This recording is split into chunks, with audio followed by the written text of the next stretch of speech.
Medicare informational webinar. We're excited to have you with us as we explore some important details about your Medicare benefits. Today, we're joined by a special guest who will be sharing valuable insights and answering your questions. But we do ask if you could wait for your questions at the end. We'll have a Q&A session after we're done. Um, but without further ado, I'm pleased to introduce Mercy Del Castillo, a Medicare specialist with Blue Zone. Welcome, Mercy, and thank you for being here with us. Thank you so much, Michael. I'm happy to be here with all of you. And yes, today we're going to talk about Medicare and you. Uh, when do I when do I enroll in Medicare are usually the most asked questions. How do I do that? And what happens if I'm still employed? So we will be going through all those questions and concerns throughout the presentation. So with no further ado, let me get started. I just want to make sure you guys are able to see my screen.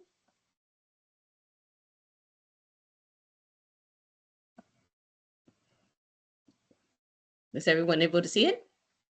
I mean, I don't see it, Mercy. No, not yet. Okay, sorry. We'll try this again.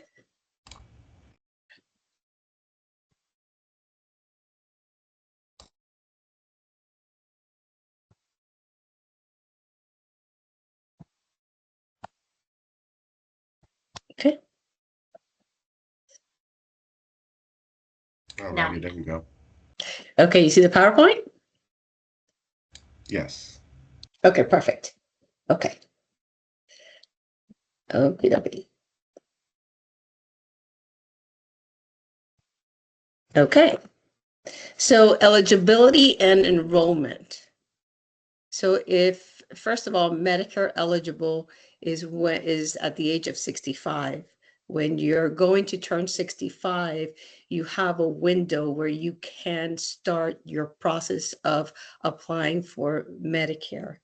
And so you can definitely see in the slide that we have several ways that you can inquire and start the process through online Social Security, or you can actually make an appointment with the Social Security office or give them a call.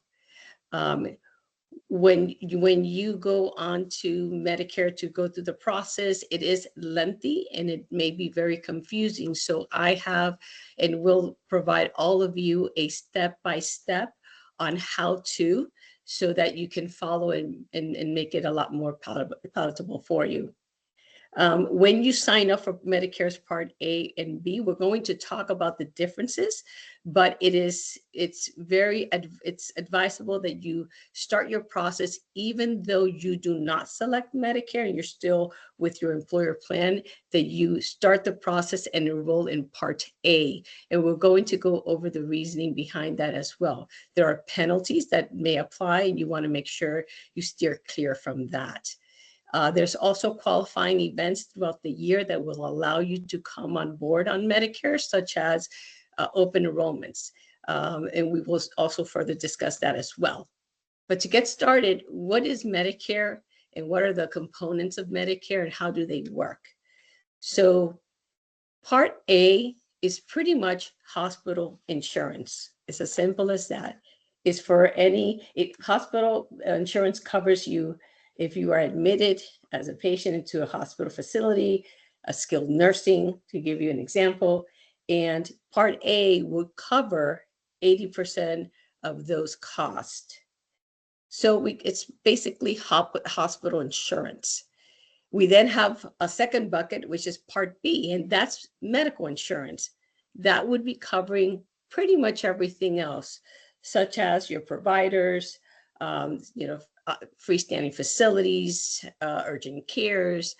It's medical insurance, and that too covers a percentage of 80%. Now, when we speak and we say I have original Medicare, what does original Medicare mean? For Part A, hospital insurance, and also Part B, medical insurance. However, your exposure is 20%.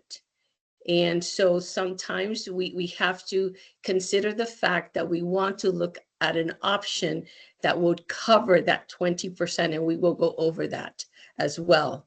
So A is hospital insurance and B is medical insurance. I mentioned earlier about late enrollment penalty. So this is the reason why it's so important if you're turning 65 or if you are now 67 and have not applied. It's important that you go through the process and apply for Part A so that you can eliminate penalties. And also, there is a possibility of a late enrollment penalty for Part B as in boy if these three criteria that are here are not met. In your case, you all have your employer benefit. And so if you are 67 and have never applied, you would not be concerned with this penalty because apparently you do have active employer coverage. We'll talk a little bit more about penalties as we go along with the presentation. Now, Part A and B, hospital, medical. Part D is your prescription drug plan. So you're buying a separate policy for pharmacy. Unlike what you're used to today with your employer benefits, where everything is pretty much under one umbrella, Medicare Original is separate. A, B, and D. Those three buckets are crucial. Although you may not be taking any prescription drugs, if you apply, you need to still get a policy for Part D. Otherwise, again, there could be a penalty. Okay, and we'll talk a little bit about that as well. What is Medicare Advantage, Part C? So a lot of you will more than likely be watching TV and you'll see a commercial and you see Medicare Advantage and all carriers, the Humanas, the Aetnas, the Uniteds of the world, and many more. So Part C Medicare Advantage plan is very much looks like what you have today. It will have your hospital insurance, your medical insurance, your Part D prescription drugs, and then ancillary lines such as vision and dental. It will also have what we call value adds. Let's say discounts at gym membership. It will have discounts at acupuncture and other over-the-counter benefits that will be provided, kind of thrown in as a package. When you apply for Medicare Advantage plans, you really do not have to be concerned about having different policies with Medicare because everything is under one roof, and then it's Part C. So Part C consists of A, B, D, and ancillary lines, vision and dental in most of the plan designs. Now let's talk a little bit about cost. And this is very important because a lot of the questions that I receive is, well, what is this going to cost? And this is the part where you look at your benefits that you have today and also look at the cost that you incurred on your portion. Your employer is paying a portion, or I'm not sure what percentage of your cost, but there is a portion that may be coming out of your paycheck. You want to take a look at that and compare it to what you would be paying for Part B. It is called IRMA, okay? And what this basically stands for, it's income-related adjustment gross income. So how Part B is determined for each of you is very different.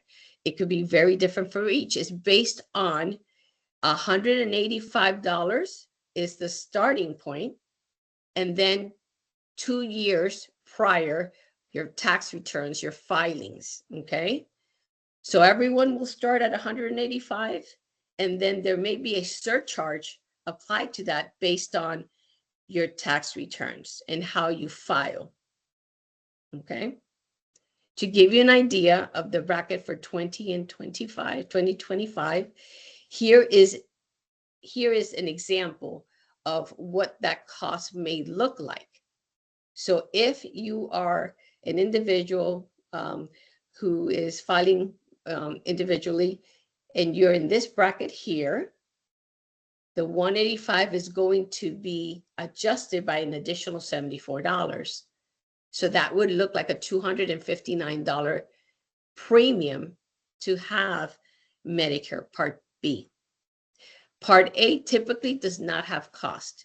So B is really what determines the cost of the policy that you will be receiving. When it comes to plan designs, Medicare is very robust. Typically very low deductibles, if a deductible is even part of the benefit. And it narrows down to the benefit, the carrier, and everything else, which there's quite a few different choices. And that's when you can utilize a person like myself, where we break it down for you and we will show you the differences and the options that you have to choose from. But this chart is important because it would give you an idea of cost. There's also a policy called Medigap. So now we talked about Part A, hospital, Part B, medical, Part D, pharmacy, and C, which is a combination of all. Medigap works differently. Basically, what Medigap does, it's a gap policy that's going to pay the exposure for the policy for Part A, the hospital, and Part B, the medical. So Part A and B has a 20% exposure.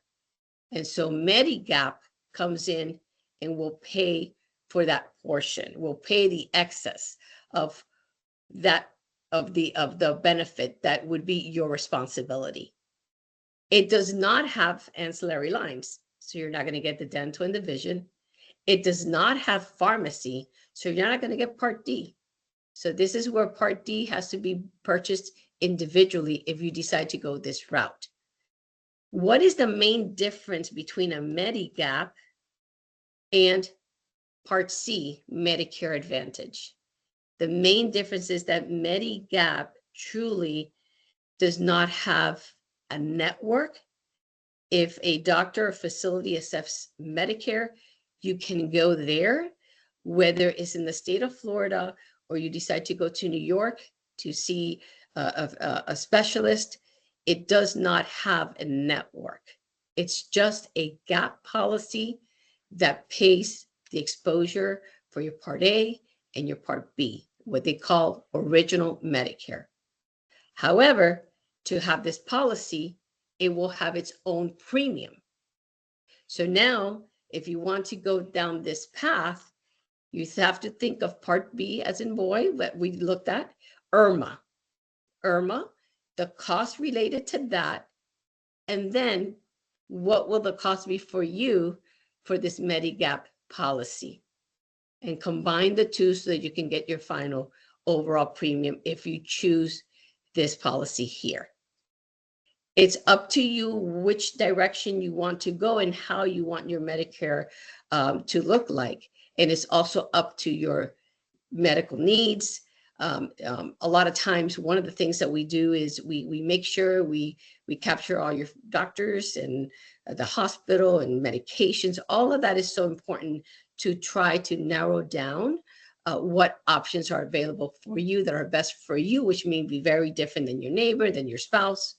So Medigap, to recap, pretty much does not have a set network as Medicare Advantage.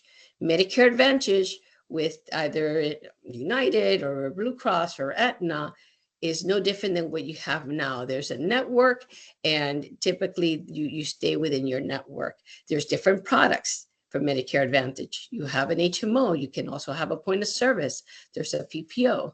There's a broad of different choices.